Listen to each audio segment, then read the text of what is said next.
On a summer afternoon in 1947, a rancher walking his land in the New Mexico desert stooped down to examine a strange scatter of debris half buried in the dirt. He had no idea that what he was about to report would ignite a global obsession that, nearly 80 years later, would still be playing out in congressional hearing rooms, Pentagon press briefings, and the declassified files of a dozen government agencies. This is the story of that obsession, of the unidentified objects that have haunted our skies for the better part of a century, and of the long, strange journey from ridicule to official recognition that has finally, in just the last few years,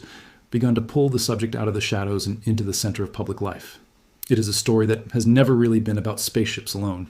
At its heart, it is a story about how a modern nation-state handles genuine uncertainty, about the tension between military secrecy and public trust, and about how quickly a gap in official explanation can be filled by imagination, speculation, and occasionally outright fabrication. Across nearly 8 decades, the same pattern has repeated itself again and again. A wave of strange sightings triggers public alarm. The government responds with an investigation that is equal parts genuine scientific inquiry and public relations management. That investigation produces a body of unresolved cases too small to prove anything and too large to dismiss entirely. And the cycle begins again, a generation later, with a new name, a new office, and a new set of witnesses swearing they have finally seen the truth for themselves. The story usually begins at Roswell, but the truth of what happened there is far stranger and far more mundane than the version most people know. In early July of 1947, a foreman named William Brazel found a spread of debris on the Foster homestead outside Corona, New Mexico. Tinfoil-like material, thin wooden sticks, and strips of a rubbery substance, along with fragments of what looked like tape decorated with odd symbols. Brazel brought samples to the local sheriff, who alerted the nearby Roswell Army airfield. What happened next turned an obscure ranch discovery into one of the most famous stories of the 20th century. Officers from the base collected the material, and in an extraordinary press release, the Roswell Army Airfield's Public Information Office announced that it had recovered a crashed flying disc. The story made headlines around the world within hours. Then just as quickly, the military reversed course. A general in Fort Worth held up pieces of the debris for photographers and declared it nothing more than a weather balloon with a radar tracking target attached, and the story faded from the news almost as fast as it had appeared. For 3 decades, that was where the Roswell story rested. A brief flash of excitement in the summer of 1947, followed by a mundane explanation and public silence. It was not until the late 1970s when a retired intelligence officer named Jesse Marcel, one of the men who had originally recovered the debris, gave a series of interviews suggesting that the weather balloon story had been a cover, that the modern Roswell mythology truly began to take shape. Marcel's account, combined with a wave of books and television specials in the 1980s and 1990s, transformed a forgotten balloon crash into the cornerstone of American UFO folklore. Crashed alien spacecraft, recovered bodies, secret government morgues, and a conspiracy of silence reaching to the highest levels of power. The real explanation, when it finally emerged from declassified files in the 1990s, turned out to be almost as strange as the legend, just for entirely earthly reasons. The debris Brazel found had indeed come from a covert government program, but not one involving visitors from another planet. It belonged to Project Mogul, a highly classified Cold War initiative that used long trains of high-altitude balloons, fitted with sensitive microphones and radar reflectors, to listen for the acoustic signature of Soviet nuclear weapons tests from far across the globe. Because the true purpose of the balloons could not be revealed without exposing an active nuclear surveillance program, the military found it far easier and far less damaging to national security to let the world believe the far more mundane cover story of an ordinary weather balloon. In hindsight, Air Force investigators concluded that the strange sticks and tape had come from radar targets built partly by a toy and novelty manufacturer, which is also why witnesses at the time remembered odd purplish symbols resembling hieroglyphics.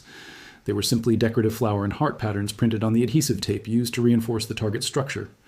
What began as a rancher's chance discovery of secret Cold War hardware slowly transformed, through decades of storytelling, speculation, and a very real culture of government secrecy, into the founding myth of modern UFO culture. But Roswell, as central as it looms in the popular imagination, was never really where this story started.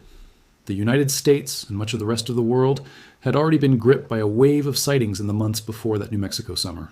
Pilots and civilians across the country had begun reporting fast-moving, disc-shaped objects in the sky, a phenomenon the press quickly dubbed flying saucers, a term that traced back to a civilian pilot's description earlier that same June of objects near Mount Rainier in Washington state, that he said moved through the air the way a saucer might skip if you flung it across the surface of water.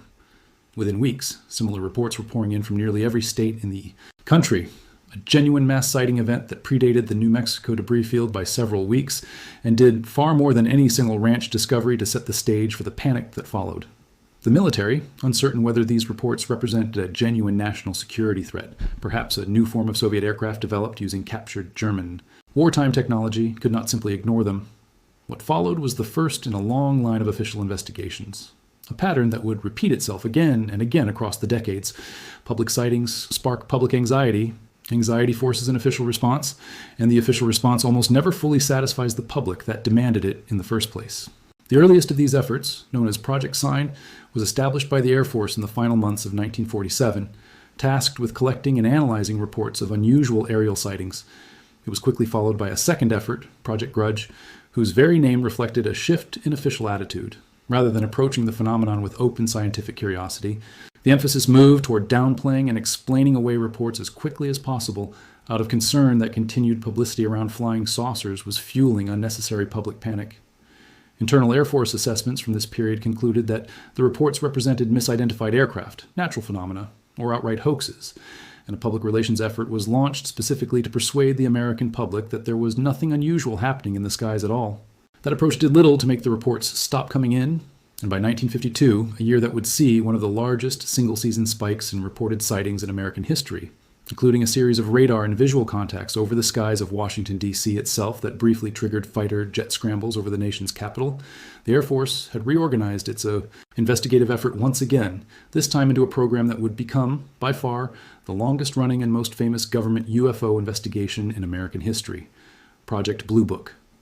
Based at Wright-Patterson Air Force Base in Ohio, Blue Book ran for the better part of 2 decades, cataloging more than 12,000 individual sighting reports between 1947 and 1969.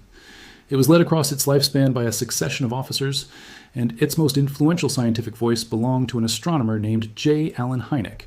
brought in initially as a skeptical consultant tasked with providing conventional explanations for reported sightings. Over the years, Hynek worked the case files. He grew increasingly convinced that a small percentage of reports genuinely resisted easy explanation, and he would go on to become one of the most respected and credible voices in ufology, eventually devising the very classification system, Close Encounters, of the first, second, and third kind that would later inspire the title of a landmark Hollywood film. Hynek's gradual transformation from a hired skeptic paid to debunk sightings into one of the field's most respected independent researchers would itself become a recurring template for how individual scientists and officials engage with this subject, arriving with confident assumptions about mundane explanations, and departing after years spent actually working the case files, with a far more open and complicated set of conclusions. The overwhelming majority of the sightings that crossed Blue Book's desks turned out to have entirely conventional explanations. Investigators traced case after case back to weather balloons, aircraft lights seen at odd angles, bright stars and planets distorted by atmospheric conditions, satellites, missile tests, birds, kites, fireworks, flares, and outright hoaxes, staged by pranksters eager for attention. But a stubborn residue of cases, several hundred out of the thousands investigated, resisted every attempt at conventional explanation. And it was that unresolved residue, small in percentage but substantial in raw number, that kept both public fascination and scientific controversy alive. When Project Blue Book was finally shut down in 1969, the Air Force's official position was that none of the sightings investigated had ever indicated evidence of a threat to national security, nor any technology beyond the understanding of contemporary science, nor any indication that the phenomena represented visitors from beyond our own planet. Critics inside and outside government would spend the following decades arguing that this conclusion had been reached less through rigorous science than through institutional eagerness to close the book, quite literally, on an embarrassing and politically inconvenient subject. For much of the following half-century, that essentially remained the state of affairs, an official government position of studied disinterest, paired with a persistent undercurrent of public fascination that refused to fade. Sightings kept happening, books kept being written, and a subculture of researchers, some rigorous, many considerably less so, kept the subject alive at the margins of respectable public discourse, filing Freedom of Information Act requests, chasing rumors of secret government facilities, and building an entire industry around a mystery that officialdom seemed determined to treat as a punchline rather than a serious inquiry. That began to change, dramatically and unexpectedly, in December of 2017, when a joint investigation by major American newspapers revealed the existence of a previously secret Pentagon initiative that had operated for years under the almost unbelievably bureaucratic name of the Advanced Aerospace Threat Identification Program, funded quietly through the Defense budget for roughly half a decade, beginning in 2007, at the urging of an influential senator with a long personal interest in the subject, the program had been examining reports of unidentified aerial phenomena encountered by military personnel, and the story broke alongside something that no prior UFO controversy had ever really possessed: genuine, verified, high-definition military sensor footage. The most famous of these videos, recorded by Navy fighter jets and given nicknames like Gimbal and Go Fast by the pilots and analysts who studied them, showed small, fast-moving objects performing maneuvers that the aircrews involved described as defying easy explanation, tracked simultaneously by radar, infrared cameras, and the pilot's own eyes. One widely discussed encounter involving a squadron of Navy fighter pilots training off the California coast in 2004 described a smooth, oblong object, quickly nicknamed the Tic Tac for its resemblance to the small breath mint that appeared to accelerate and change direction in ways that seemed to defy the pilot's understanding of aerodynamics, dropping from high altitude to hover just above the ocean surface in a matter of seconds, before vanishing from both visual contact and radar tracking almost instantaneously. Unlike the grainy, disputed photographs that had circulated for decades among UFO enthusiasts, this new material came with an unusually solid chain of custody. Official Pentagon acknowledgement, corroborating testimony from trained naval aviators willing to speak on the record under their own names, and instrumented sensor data rather than a single blurry photograph passed around at a convention. The effect on public and political credibility was significant. Where previous decades of UFO reporting had largely been dismissed as the province of fringe enthusiasts, weekend investigators, and late-night radio callers, this new wave of disclosure carried the imprimatur of the United States Navy itself, and it proved considerably harder for skeptics and for the government to simply wave away. The momentum that followed built steadily rather than all at once. In 2020, the Pentagon formally released 3 of the previously leaked military videos, ending years of ambiguity about their authenticity. The following year, prompted by language buried inside an intelligence funding bill, the Office of the Director of National Intelligence delivered a preliminary assessment to Congress on what officials had by then rebranded as unidentified aerial phenomena, a deliberate shift away from the culturally loaded term UFO. That report's central finding was, in its own way, more unsettling than any single video. Across a sample of more than 100 incidents examined, officials could offer a confident, specific explanation for only a small handful, while acknowledging that most of the remaining cases likely represented some combination of airborne debris, natural atmospheric phenomena, or classified developmental technology belonging either to the United States or to a foreign power, alongside a residual category that investigators frankly admitted they could not yet explain at all. That admission of genuine uncertainty, delivered not by a fringe researcher but by the United States intelligence community in an official report to Congress, marked a real turning point. In 2022, the Department of Defense established a formal successor organization with a broader mandate and a far less awkward name, the All-Domain Anomaly Resolution Office, generally known by its acronym RO. Unlike its Cold War predecessors, RO was explicitly tasked not merely with investigating incidents, but with actively working to resolve them wherever possible, using a combination of the scientific method and formal intelligence analysis tradecraft, and while also examining decades of historical government UFO. Investigations dating all the way back to the 1940s, in an effort to finally produce a comprehensive, authoritative account of what the government had and had not learned across more than 75 years of intermittent inquiry. The results of that historical review, published as a lengthy report in 2024, offered one of the most direct and sweeping government statements on the subject in the program's history. After examining official investigatory efforts stretching back to the end of the Second World War, conducting dozens of interviews, and combing through both classified and unclassified archives, investigators stated plainly that they had found no verifiable evidence that any recovered unidentified object was of extraterrestrial origin, nor any credible evidence that the United States or any other nation had ever operated a secret program to reverse engineer alien technology from a crashed craft. The report did, notably, acknowledge that a great deal of the enduring mythology surrounding government cover-ups traced back to a very real historical pattern of secrecy and misdirection, official programs, like the balloon project behind Roswell, that really had been hidden from the public for legitimate Cold War security reasons, creating fertile ground for far more elaborate and unfounded conspiracy theories to take root and flourish in the decades that followed. Even as the official historical review pushed back against the most extraordinary extraterrestrial claims, the pace of contemporary reporting continued to climb rather than fall. RO's own annual reports to Congress have documented a steadily rising tide of new cases. In the reporting period, spanning May 2023 through June 2024 alone, the office logged more than 750 new cases, the great majority ultimately traced back to identifiable, prosaic sources, such as balloons, birds, and small unmanned drones. Investigators have grown increasingly adept at tracing certain categories of modern sightings to the expanding constellations of commercial satellites now orbiting the planet, with witnesses on the ground or an aircraft mistaking a train of reflective satellites, or the fiery re-entry of orbital debris for something considerably stranger. In one representative case, detailed in an official report, a commercial airline pilot's report of white flashing lights in the night sky was traced directly to a satellite launch from Cape Canaveral that had occurred roughly an hour earlier, along a known orbital path. Other cases resolved to conventional weather balloons, camera artifacts, distant civilian and military aircraft, or the growing volume of drones now sharing airspace with commercial and military traffic across the country. A category of mundane but genuinely disruptive incidents that has itself become an increasing headache for base commanders at installations across the country. But alongside this steady stream of resolved cases, a smaller, stubborn category of genuinely unexplained incidents has persisted year after year, with the most recent public report identifying more than 20 cases officials characterized as truly anomalous even after extensive analysis, a pattern almost eerily reminiscent of the unresolved residue that so frustrated investigators working Project Blue Book more than half a century earlier. The character of these unresolved cases has also shifted in a way that troubles even skeptical analysts. A significant share of modern reports come not from members of the public gazing up at the night sky, but from trained military aircrews operating sophisticated radar and infrared sensor systems, sometimes describing encounters in which an unidentified object appears to trail or shadow a military aircraft during routine operations, or to display flight characteristics, extreme acceleration, sudden changes of direction, or the apparent ability to operate seamlessly across air, sea, and possibly even space, that fall well outside the known performance envelope of any publicly acknowledged aircraft, whether American or foreign. It is precisely this small subset of well-instrumented, professionally observed cases,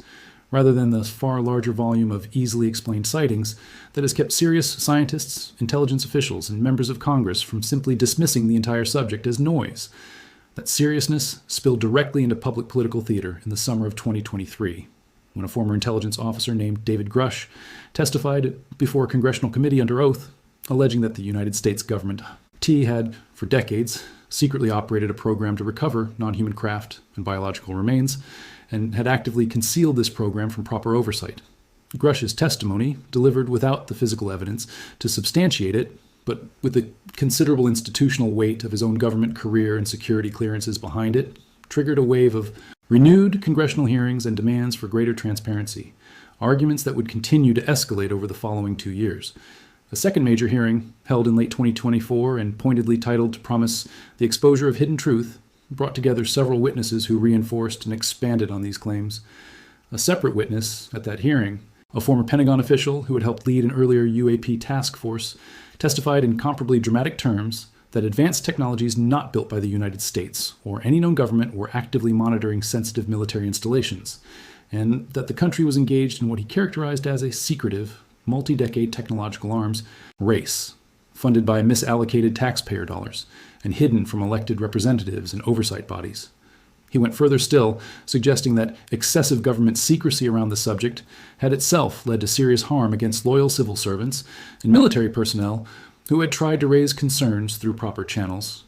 Investigators at Aero, for their part, have publicly stated that despite extensive review, they have found no corroborating physical or documentary evidence to support these specific claims of crash retrieval or biological recovery programs, leaving Congress and the public caught between the sworn testimony of credentialed former officials on one side and the formal conclusions of the government's own dedicated investigative office on the other,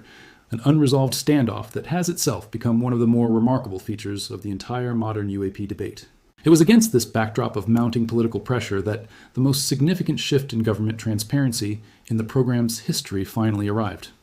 Legislation passed as part of a national defense funding bill directed federal agencies to begin systematically transferring their historical UAP-related records to the National Archives, establishing an entirely new, dedicated collection specifically for preserving this material for public access and future research, a bureaucratic milestone that effectively enshrined UFO investigation as a permanent, ongoing responsibility of the federal government, rather than a recurring, temporary embarrassment to be managed and quietly closed down every few decades. Then, in 2026, following a direct presidential order calling for complete and maximum transparency around government files related to alien life and unidentified aerial phenomena, The Department of Defense began an unprecedented rolling release of previously classified case files, publishing them on a dedicated public website that anyone, without any security clearance whatsoever, could access directly. Officials described the interagency effort behind the release using its own dedicated acronym and modeled the rollout loosely on a similar large-scale document release process used previously by the Department of Justice for an unrelated set of high-profile files, right down to launching on a purpose-built government website that, in the earliest days after its debut, struggled under the sheer volume of public traffic trying to access it. The material that emerged from this release has been extraordinary in both its volume and its variety. Declassified files spanning the 1940s through the present day have included correspondence from a CIA scientific advisory panel convened in the early 1950s, specifically to assess whether flying saucers posed any genuine physical threat to national security. A panel that concluded they did not, while separately warning that sensationalist press coverage of the phenomenon posed its own kind of risk and recommending a deliberate public policy of debunking to strip the subject of its mystery. Newly released infrared video from military sensor platforms, recorded as recently as 2024 and 2025, has shown unidentified objects captured during active operations, including one particularly striking account describing a mysterious object crossing rapidly through a military aircraft's surveillance systems while that crew was engaged in an entirely unrelated combat mission overseas. Other files describe stranger, more elaborate incidents still under review, including reports from law enforcement. Personnel describing formations of small, spherical objects, described in one internal Pentagon assessment as being among the most compelling cases the government currently holds, with witnesses even describing smaller orbs apparently being released from larger ones.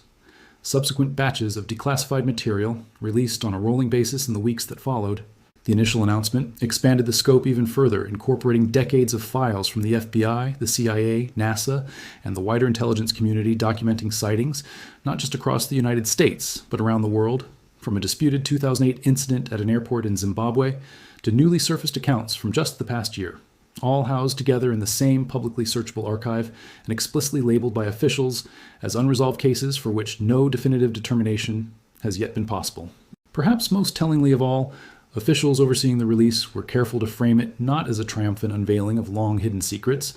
but as an honest accounting of genuine institutional uncertainty.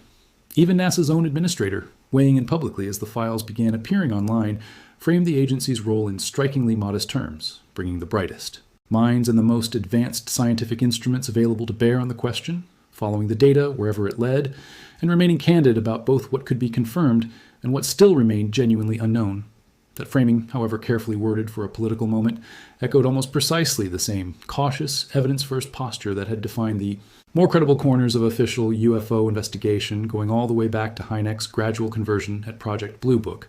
A reminder that for every wave of sensational testimony and viral video clip, the most durable through line in this entire history has been a slow, halting, but genuine institutional effort to actually figure out what is going on, rather than simply managing the public's reaction to not knowing. Government officials releasing this material have been careful, consistently and repeatedly, to note what the files do not show. None of the released documents, across any of the successive waves of disclosure, provide evidence of actual contact with beings from another planet, nor any confirmed indication that the United States government possesses recovered extraterrestrial technology. What the files do show, transparency advocates argue, is simply the messy, decades-long historical record of a government institution wrestling, often clumsily and sometimes dishonestly, with a genuine category of unexplained observations, a record shaped as much by Cold War secrecy, inter-service bureaucracy, and fear of public panic as by anything resembling a coordinated cover-up of visitors from beyond our world. What then are we left with after nearly 80 years of investigation, denial, disclosure, and renewed investigation? The honest answer, echoed across generations of both skeptical scientists and sober government analysts, is a genuine and fairly narrow category of the unexplained, surrounded on all sides by a much larger sea of misidentification, secrecy, and human imagination. The vast majority of every wave of reported sightings, from the flying saucer scare of 1947 through the satellite-confused reports of the present day, trace back to conventional explanations once investigators are given enough time, data, and access to run them down.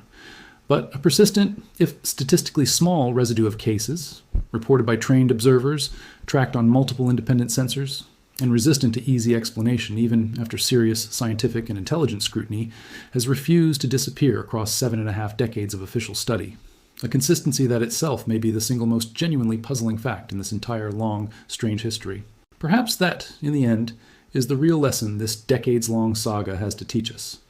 Not that the truth has been hidden away in some underground hangar, waiting for the right president or the right whistleblower to finally set it free, but that the truth has always been considerably more complicated, more bureaucratic, and more human than either the government's old instinct towards secrecy or the public's old appetite for extraterrestrial spectacle ever really allowed for. Roswell was not a downed flying saucer. It was a rancher stumbling onto the wreckage of a secret nuclear surveillance balloon,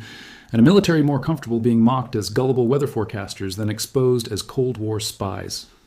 Project Blue Book was not a cover-up. It was, at various points across its 22-year existence, both an earnest scientific inquiry and a public relations campaign, sometimes within the same case file. And the current wave of congressional testimony, sworn allegations, and rolling document releases is not, on the evidence gathered so far, proof of alien contact. It is proof that a large, sprawling, historically secretive government bureaucracy is still, even now, working out how to talk honestly about the small percentage of things it genuinely cannot explain. As new sensors watch the skies with greater precision than ever before, as declassified files continue flowing out of Pentagon archives on a rolling basis, and as a new generation of scientists and intelligence analysts approach the subject with neither the reflexive dismissal of the past nor the uncritical credulity of popular UFO culture, the unidentified anomalous, phenomena that have haunted our skies since the earliest days of the Jet Age, may finally be approaching something closer to a real, evidence-based answer. Every new radar track, every newly declassified memo, every congressional hearing adds one more small piece to a puzzle that has been slowly assembling itself since a rancher first knelt down in a New Mexico field to examine some strange debris nearly 80 years ago. Whether that answer turns out to be exotic weather, secret human technology, sensor error, or something we genuinely do not yet understand, one thing after 8 decades of official investigation seems clear. The questions are not going away, and for the first time in generations, neither is the government's willingness to actually keep asking them in public.